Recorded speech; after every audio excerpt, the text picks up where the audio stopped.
Ladies and gentlemen, welcome into the first ever live edition of Flock Friday. I am your host, Chase Coburn, here today as we await the start of Ravens training camp.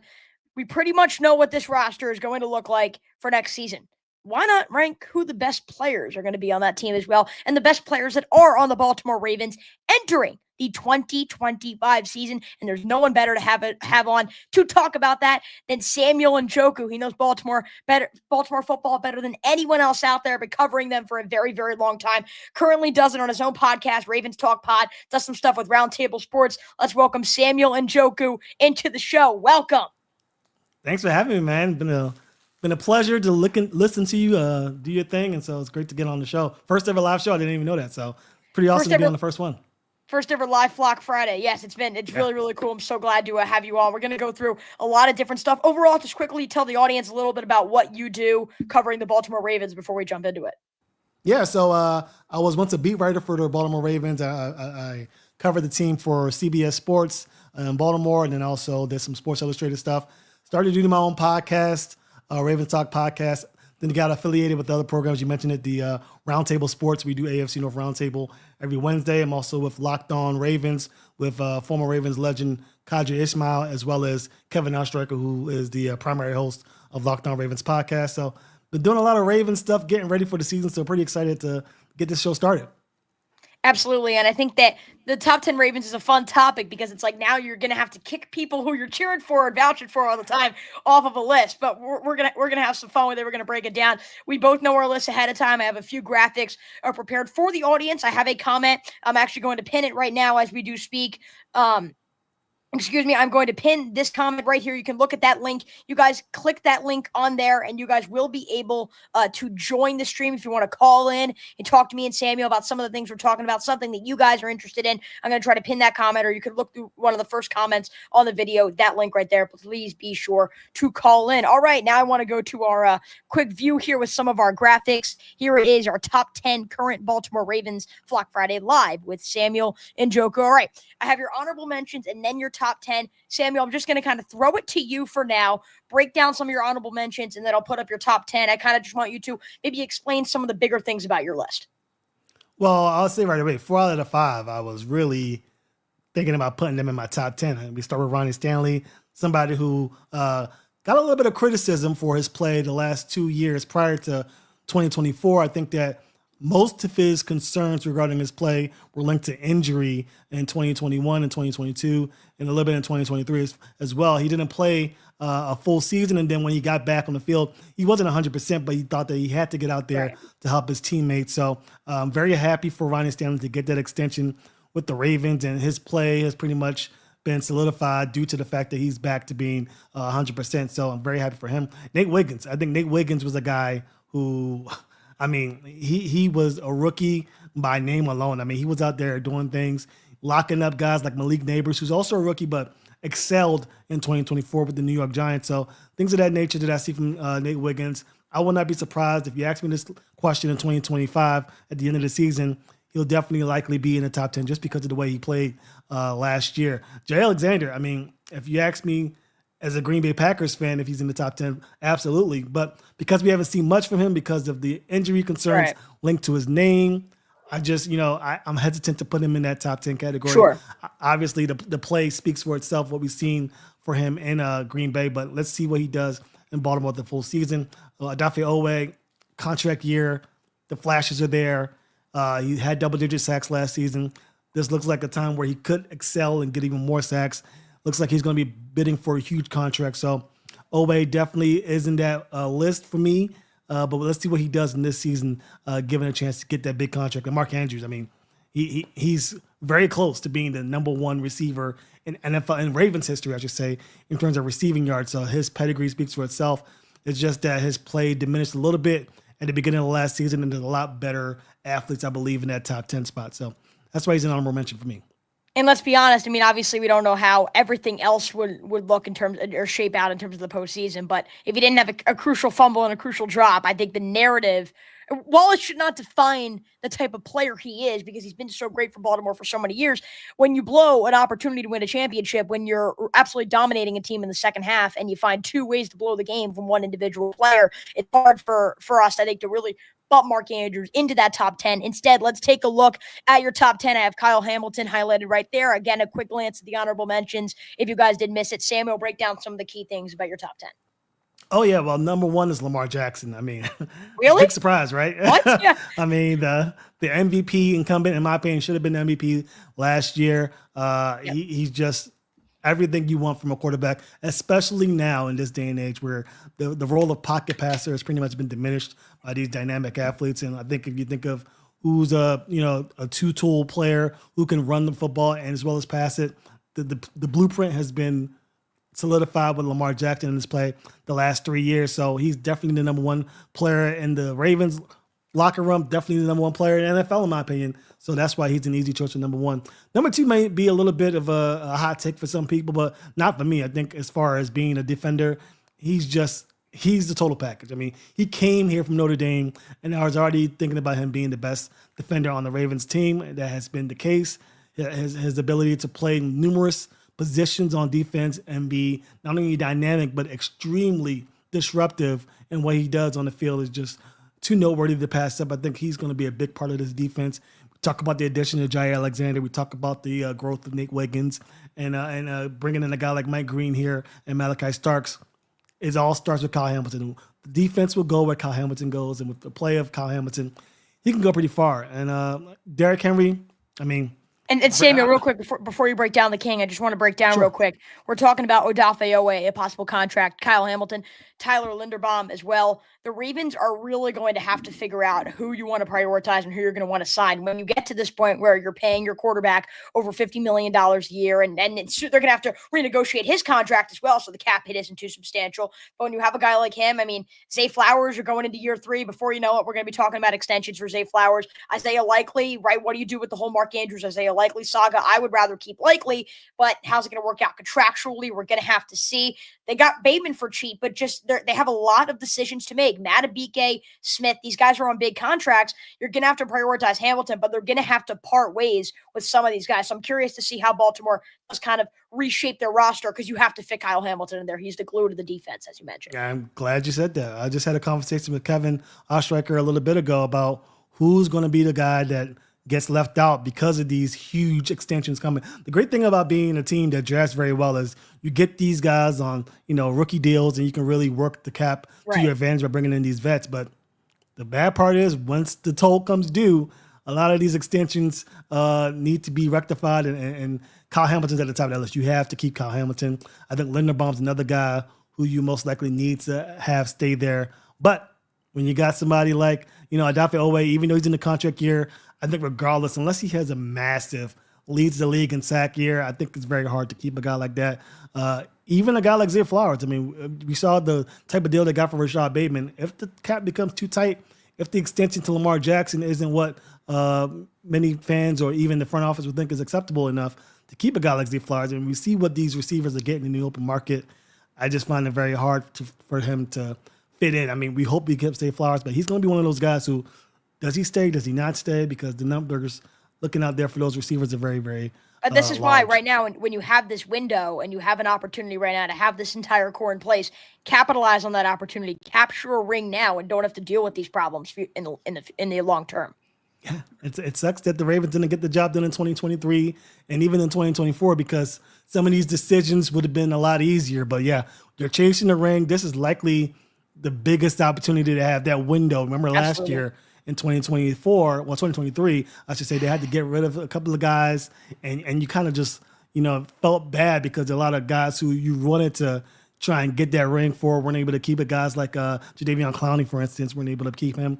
But this past year, they didn't get rid of a lot of guys. They got to keep the core intact, something that a lot of teams aren't even really able to do. So this is the year to get it done. I'm telling you, this has to be the year. Let me continue with the list. Yeah. So number 3, Derrick Henry. No. I mean, he was just almost as superb on offense as Lamar Jackson. I think if it wasn't for Saquon Barkley's performance in Philly, we're talking about Derrick Henry being one of the better running back stories we've ever seen in terms of his production moving from Tennessee to Baltimore. It just seemed like he got even better as the season went along. Roquan Smith, a lot of criticism about his play over the last year and some change. His weight conditioning has been brought into question. The guy's still a stud. His leadership is still bar none one of the best we've seen here in Baltimore, and that's considering we've had a lot of great leaders, a la Ray Lewis and Ed Reed. So he's been very good. Of course, you'd want him to be a little bit better, but the Ravens asked a lot of Roquan last year, and I think they really didn't have another linebacker next to him. Trent Simpson wasn't reliable. You had to go to Malik. Exactly. Chris Board was starting. So, I mean, it was very challenging. You even had to move Hamilton sometimes down low because they were so thin at linebacker after losing Queen. Yeah, absolutely. So that's why this training camp is going to be very pivotal for that position. They need to find another inside linebacker to take the pressure away from Roquan. I know a lot of fans are, talking about the Patrick Queen departure as being not that big a deal, but we kind of saw what that meant for this defense with his departure because they really haven't found a guy to replace him. They thought that Simpson would be that guy, but he wasn't able to step up, at least not last year. They're going to look for a guy this year to 100% step up for them. Tyler Linderbaum, I mean, he's the second best center in the league. I mean, that's arguably, in my opinion, he might be the best. He's had a lot of work to do with Angie Voorhees and Daniel Falele on his left and right, having to pick up a lot of the slack. Hopefully, those two guards make his life a little bit easier because I think that took away from some of his push up the top of the mountain in terms of consideration for one of the better inside-outside linebackers. Right. I mean, inside-out offensive lineman in the league. So, and Marlon Humphrey, steady. I mean, I know if this was 10 years ago, we're not really talking about a slot corner being, one of the best in the league. But because a lot of these teams are running 3 wide receiver sets, a lot of the tight ends in the league are being asked to play this kind of hybrid receiver role. You need 3 good corners, especially a corner that's great inside the slot. Marlon Humphrey fits that to a T. He's probably the best slot corner in all of football, so he's definitely in that top 10. Matty BK, a lot of criticism last year, but he was asked to be double-teamed, triple-teamed on a lot of snaps. Travis Jones, and he still ended up getting some solid numbers. It's not like the guy was just. I mean, people know I had Matty BK on the show a few years ago. He'll always have a soft spot in my heart. Yeah.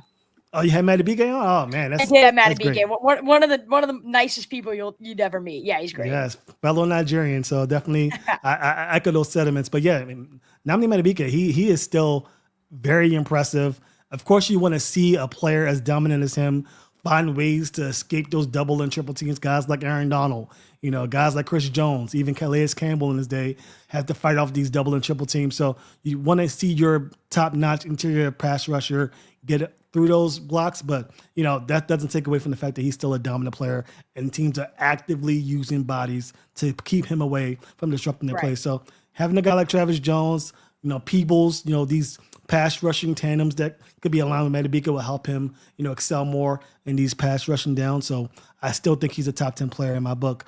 Zay Flowers, I mean, what can we say? I think the acquisition of Hopkins, the resurgence of Tez Walker, even a guy like Dejounte Wester is going to take pressure away from Zay from being that gadget guy and to be more of the guy that can hit you on his intermediate and deep routes, something that he excels at. Having him in those routes on a consistent basis, I think you're going to see more stat-wise production from Zay Flowers, especially in the touchdown realm, because he's really, really good as a route runner in the open space.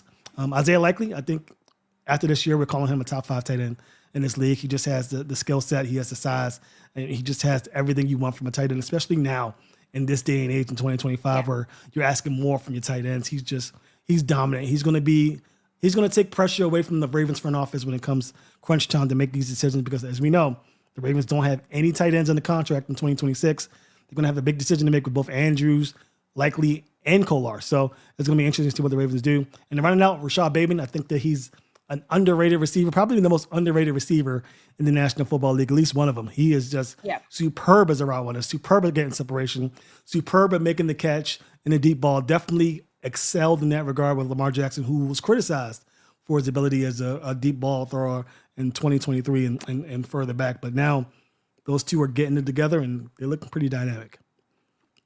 I think it's really a solid list, and I think we only have one different person. We'll talk about that in a minute. So we have, I think, 9 of the same 10, right? You'll see who kind of I have just out there. He's in my honorable mention. So, I mean, it looks pretty solid. I mean, we could debate the order every now and then. I'll talk about maybe Linderbaum's a little high just because I think he has had some struggles at times kind of in the interior, but that could also be blamed on the fact that the Ravens, you have to lose Ben Power, you lost Kevin Zeitler. As they lost more offensive guards, it's been much harder for him to command the interior portion of the offensive line. So I think that he's also asked to do a lot, and he does it really well. So I'm not going to complain really about this list at all. It's a great list. And then you mentioned Rashad Bateman. What a bargain the Ravens got for him. 12.3 million. I think it's just 12 million a year. I mean, unbelievable for Baltimore to be able to snag a guy like Rashad Bateman, one of the best red zone threats in the National Football League, on that kind of a contract. Yeah. He's one of my favorite players on this team, and he's going to, I think, push up this list. And I kind of, flip flop would put Zay Flowers ahead of Rashad. I think he's that great of a receiver. Yeah. The only thing for me is, has Zay Flowers been the reason for Rashad Bateman's development? Because in the first few years, we saw Bateman play well, but he didn't take the next step that he's taken as of late. So I'm wondering, kind of the whole problem about possibly losing Flowers is Flowers a reason why Bateman's getting better opportunities? I mean, time will tell, I guess, but I mean, having both of them certainly doesn't hurt. So the Ravens will definitely capitalize on that. In the meantime, let's look here at my honorable mentions. I'll go through this quick. The only guy different, Nate Wiggins. I have Kyle Van Noy in there after a 12.5 sack season. But overall, very similar honorable mentions. I have Bateman in my honorable mentions. Got Jair Alexander at the defensive back room. Just like you said, really talented. We know what he could provide when he's healthy. Hasn't played with this Baltimore group yet, and we don't know what the health situation is like. In the meantime, you got to put him on the honorable mentions, but not good enough to crack the top 10. Same goes for Rashad Bateman for me. I just think that, again, great receiver. Has some of it been because of Zay Flowers? Has some of it been because of the emergence of Isaiah Likely? And I think that as great as Rashad Bateman is, we are going to learn more about if he can really jump up to be that elite wide receiver. I love Rashad Bateman. He's probably my next guy out on this whole list. Mark Andrews, we both got in our honorable mentions list. We have Jair, Mark, and Odafe all in our honorable mentions. For Mark, I mean, still one of the best tight ends in football. I think the second best on his team, but I digress. I mean, the playoff loss, terrible. There's no other word for it. Disgusting, disaster. But outside of that, he played a really good second half, and I think he'll bounce back this year. Van Noy, I mean, you want to talk about a great story. Comes here in his 30s, really he's had his 2 best seasons of his entire career, particularly statistically in these past 2 years in Baltimore. He's been outstanding. He's been a lot of fun to watch, and I think the leader of a pass rush that has really needed a consistent presence over the past few years, and I think Van Noy has provided that. So Van Noy in my honorable mentions, and then Owe, you mentioned it. He's finally developed, obviously the rookie year, the big play against Kansas City. We didn't really see much else in his first few years. He finally took that next step last year, and I'm excited to see the step he'll take this year in a contract year. I think he's going to have a monster season for Baltimore in 2025. And here's my top 10. And you see Ronnie Stanley at number 7 at the offensive tackle, and that is the only difference. And we're going to talk about that in just a minute. Real quick, I'll kind of like you, I'll go through my stuff, but I mean, you mentioned a lot of these players, so I'll just go through it quick. Lamar Jackson, yes, checks every box. Is he going to win in the playoffs? I think so. He's proven every single doubt wrong. Every time he's faced adversity in his entire life, he's proved it wrong. He's won. He's a winner in life. He'll be a winner on the football field as well. Should be a 3-time MVP. My quarterback, Lamar, number 1. Number 2, King Henry. I mean, look at what the guy does when he has some variation of an offensive line. Goodness gracious. I mean, he ran for 1,200 yards in Tennessee with lackluster quarterback play and an offensive line that left a lot to be desired. And all of a sudden he comes to Baltimore and runs for nearly 2,000 yards for a second time in his career. The Kings not slowing down. A royal backfield for Baltimore. Number 3, I got Hamilton. We could talk about the flip-flop between Henry and Hamilton, but you're right. Kyle Hamilton, the commander of the defense at this point, I think had a slow start last year, but I also think just the defense did as a whole, and I think he picked things up as the season went on. Statistically, it wasn't as great as the year before, but I think his presence was more prominent in 2024 compared to 2023. Roquan Smith at 4. I hate when people talk about the conditioning issues. When you talk about the rise of this Ravens defense and how they have been able to, once again, mainly for the most part, since Roquan Smith has gotten there in the middle of 2022, how they've been one of the best defenses in the National Football League. A huge part of that has been Roquan Smith. He is that leader. He is that anchor. And, he's the guy who's in the huddles, pep talks, all of that, kind of like the modern day Ray Lewis. Not to that far of an extent, but I mean, Roquan's great and an all-pro, and I cannot believe kind of the disrespect he's getting after another first-team all-pro season. I think maybe first or second-team all-pro, so a tremendous season for Roquan. Marlon Humphrey was always a little bit overrated, in my opinion, but not after last season. I think last season he proved a lot of people wrong just in terms of the Ravens needed somebody at cornerback. They were really thin there last year, and Marlon Humphrey stepped up. And not only is he one of the hardest tacklers, but he can get it. He can get an interception. He's great in the slot, obviously, as you mentioned. So we got number 5 here for Marlon Humphrey. 6, I got Matabike. Again, it's all because of the double team and triple team. Statistically, it looks like he regressed. He did not. He's still the same type of dominant beast in the interior. I'm excited to see what he can provide. Ronnie Stanley at offensive tackle. The 1 year the guy's finally healthy, and you see what he could provide. An incredible blindside for Lamar Jackson. And you wonder, why was Lamar a substantially better passer last year compared to previous years? And maybe it's because finally he has a blindside guy. And I think that that's maybe going unnoticed here. And I think Stanley's 100% a top 10 Raven. 8, I have Linderbaum. Again, maybe some concerns kind of throughout his career. Pass blocking wise, he was kind of slow to begin his career. But he's gotten better. He's learned how to really play well in that interior. And Baltimore's going to have to see if they can extend him or not. We were talking about all those contracts earlier. Zay Flowers at 9, Isaiah Likely at 10, both great receiving threats for Lamar. Again, Bateman and Andrews in the honorable mention list as well. So yeah, that's pretty much my top 10. And right now we'll kind of go through maybe a little bit in just a minute, some of those little debates like Henry or Hamilton at 3, Stanley, why is he in there? No Van Noy for you. We'll talk about a few of those things. But in the meantime, we have a comment from the DMV Football Gauntlet. A good friend of mine, he said, sorry, can't call him, but I do have a question. How much could Andrews climb or fall this season after seeing what happened in the playoffs last year? And how much does his drop, obviously, of course, the drop, and I would argue the fumble as well, how much does that affect his ranking? Samuel, I'm going to go to you. And you kind of mentioned that. I'm more upset about the fumble than the drop. I am. They were about to take the lead. I mean, the Ravens were sucking the will to live out of that Buffalo team. That game was absolutely over. It was over. Lamar Jackson, we kind of saw it against the Houston Texans last year. He came out of the locker room and said, okay, I got to put it on my back. I got to be Superman. You guys just follow my lead. And the fumble is just almost inexcusable. Like, he tried to do something. He tried to play as if it was Zay Flowers, trying to make somebody miss. But that weather condition, the way it is, just fall on the ground. I mean, I said that before even the fumble happened. Just fall on the ground.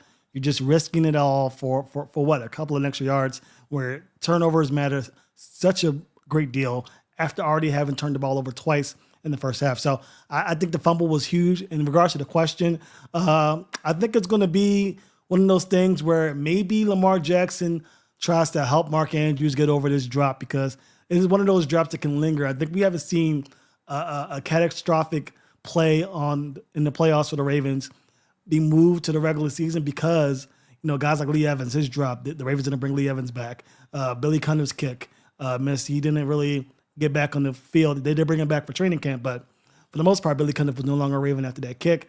So you have these situations where, big time, mistakes lead to losses in the playoffs, and those guys aren't typically brought back to try and rectify it. So this will be interesting, not only for the roster, but for the fan base who still, has this type of, salty, regret. Yeah, kind of salty.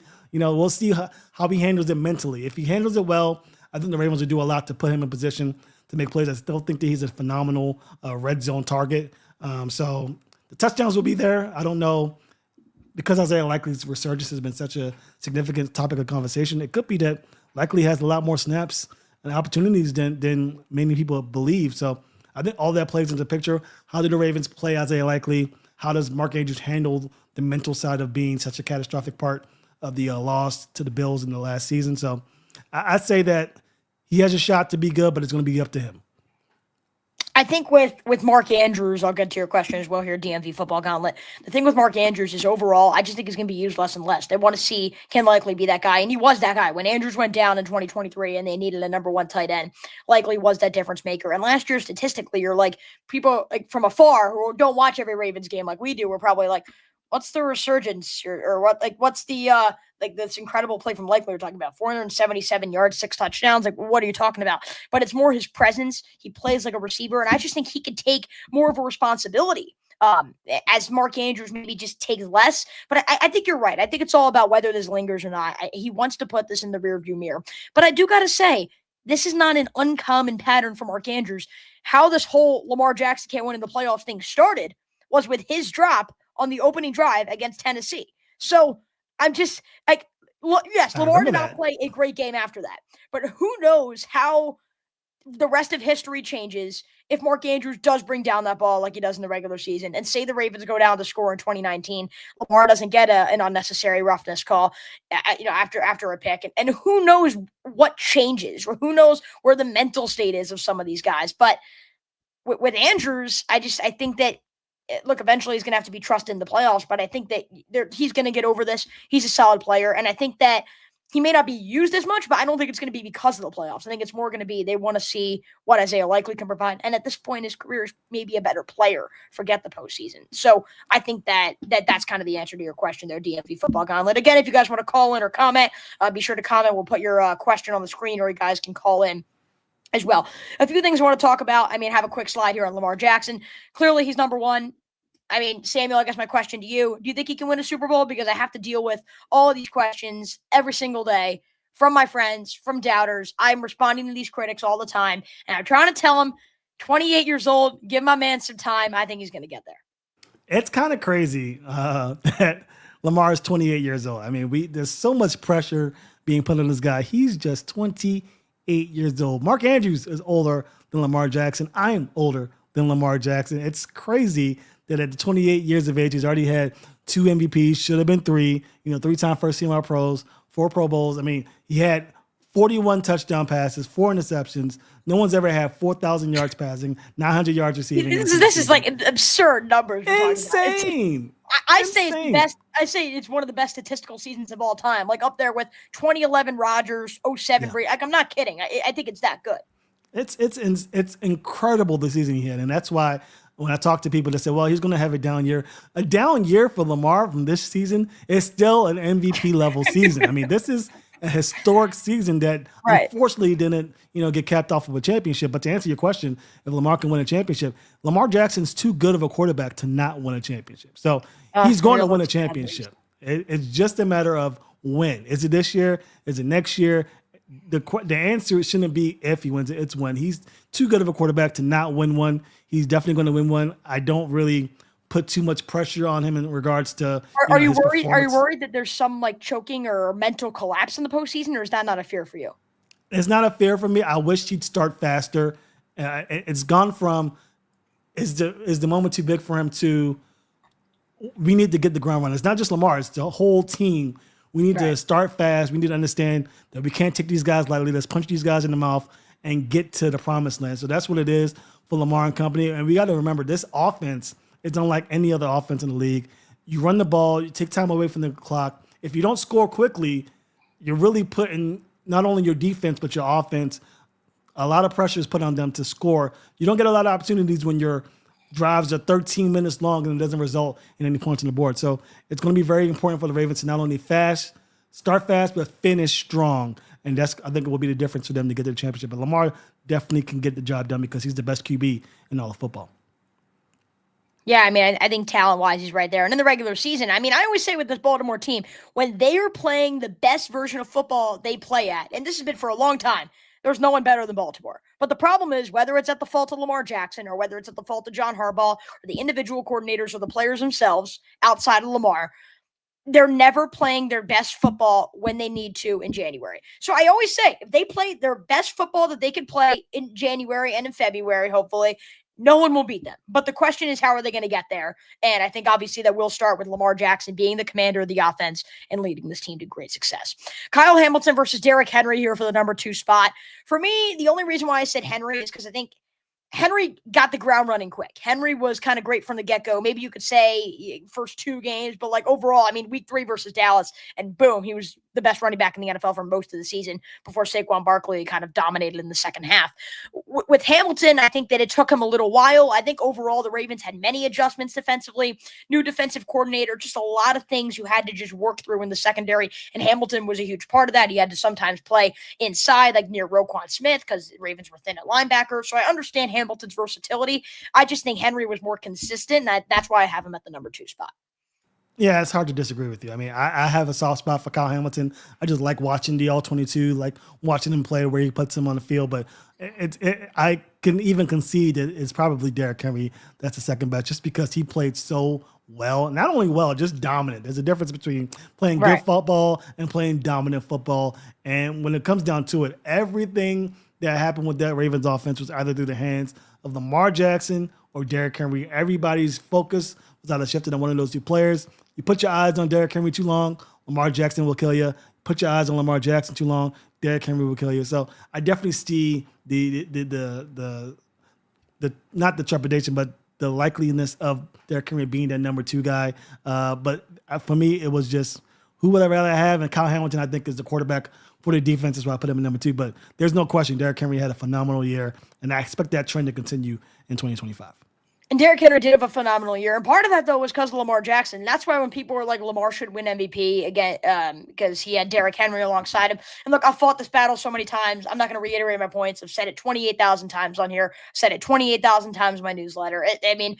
On Twitter, everywhere, you guys know, I think Lamar should have been MVP last year. But I guess the disappointing part is that Derrick Henry went to Baltimore last year, and he was called, quote, washed, not a great running back anymore, and that he was way past his prime. And now all of a sudden, randomly, a 30-year-old has 700 more yards than the year before. Oh, yeah, that's what playing with Lamar Jackson does. That's a Lamar Jackson treatment. That's what having Lamar Jackson on your offense can do for you.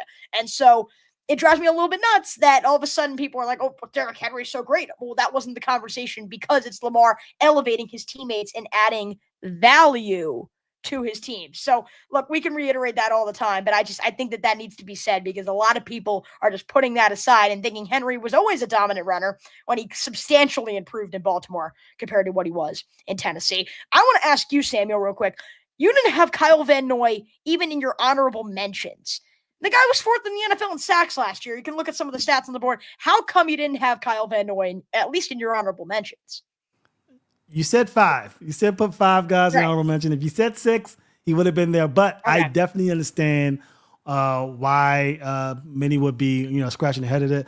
I think, honestly, maybe a little bit of disrespect on Kyle Van Noy's point. I mean, think about what Kyle Van Noy did before he got to Baltimore. In the past 2 seasons in Baltimore, he's been nothing but spectacular. I really don't have a reason to not have him on honorable mention, just to say that there's 15 very great players on this team. If he was on any other roster, he'd likely be top 10 on their team. But because the Ravens have so much talent on their roster, guys like Kyle Van Noy is going to fall through the cracks, unfortunately. And that's the way it is. It doesn't take away from what he's been. He's been a phenomenal player, and he has no signs of slowing down. It's not like his numbers are trending lower. I mean, his pass rush win rate's been steady. His sack totals have been steady.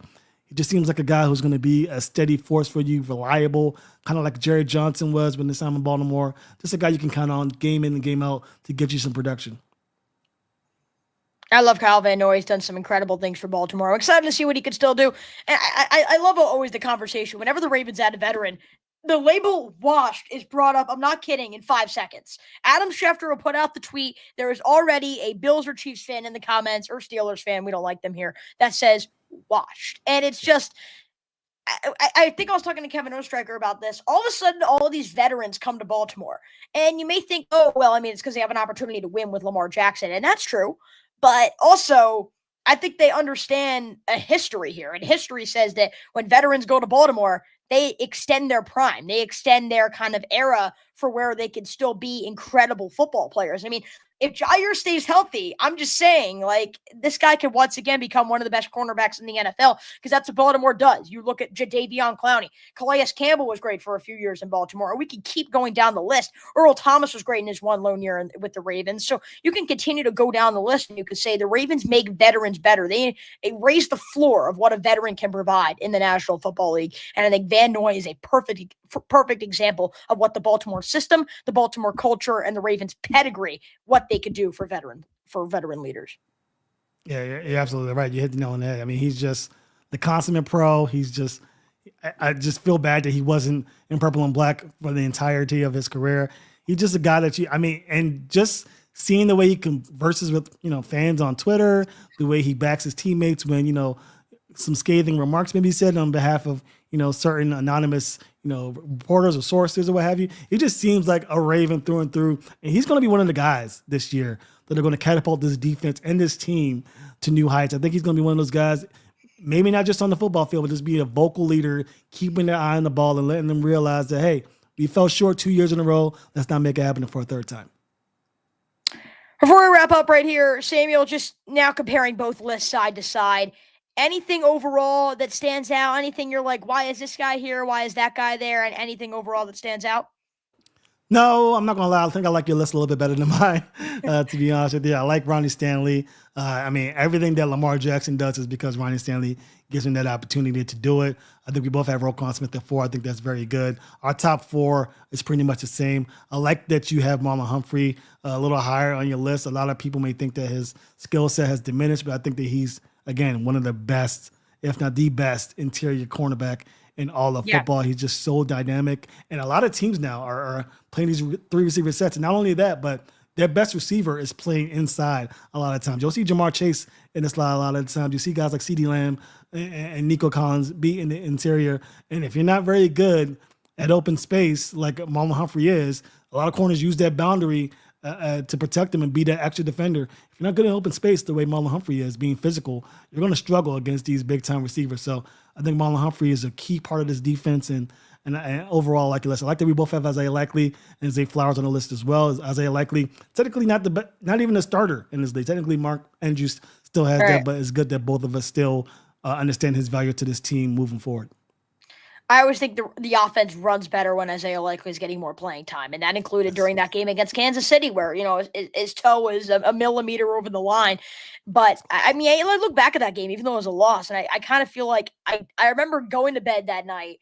It's like 11:30, whatever, primetime game, and I remember just looking around my room. I couldn't fall asleep, obviously, after a loss, but I wasn't mad at it, and I was just kind of looking around. I'm like, Lamar's going to have a spectacular season, isn't he? And sure enough, he did, but I think that a lot of that is predicated on how Isaiah Likely does. And when Likely is a huge part of the offense, Lamar plays better. And that was evident in 2023. And that's why he won the MVP that season, because of a late season surge where Likely was the starting tight end and Andrews was down with injury. So yeah, I'm going to put Isaiah Likely on there. And again, I actually think Matt BK statistically are going to be like, oh my God, wait, all of a sudden he got better again? No, I just think he's going to have to adjust. He's going to figure out ways to work through these double teams and triple teams. And I think if the Ravens can have more consistency on outside edge rushing, guys like even Oweh, because here's the thing: the Ravens, they can pile a ton of sacks, but they don't get pressure on the quarterback consistently. It's kind of like sack or nothing.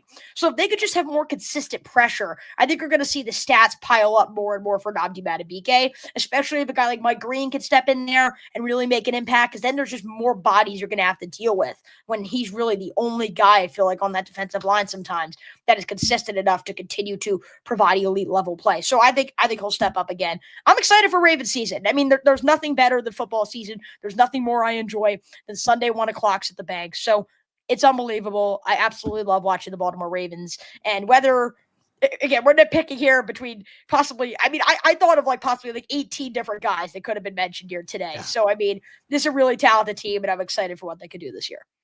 It's going to be very exciting. I've been thinking about it all off season long. The Jair Alexander signing just pushed me over the edge. I was like, oh, okay. So they're trying to win now. I mean, that's an insane signing if you think about who they have, boundary corners that they already have on the football field. I mean, TJ Tampa's going to be one of those guys on defense that we're talking about at the end of the season. Same with Tez Walker on offense. I think those two guys are especially going to be big time for them. It's a crazy time to be a Ravens fan. Just hope they put it all together and get the job done.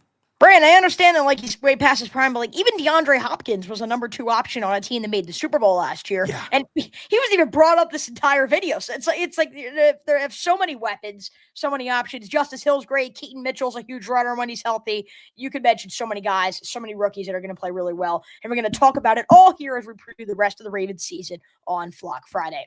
Thank you guys for tuning in here today on the live edition. Thank you guys for the people who were commenting live. I know a few of you commented live. I wasn't able to get you guys on the screen. I apologize, but I appreciate it. Thank you guys. Again, you guys can always call in. We do future live streams. You guys, please be sure to call in. Samuel and Njoku, please, thank you so much for coming on the show today to break down the top 10 players on this incredible Baltimore Ravens team. Hopefully, if we do this again next year, all these guys have a ring on their finger. Let's hope. I think it's going to happen, but we'll see. We'll have to see. More and more coming up here on Flock Friday. We'll see you guys next week here on Flock Friday, signing off our first ever live edition of the series here on Chase's Sports News. I am your host, Chase Coburn. Have a great weekend, everyone. And as always, go Ravens.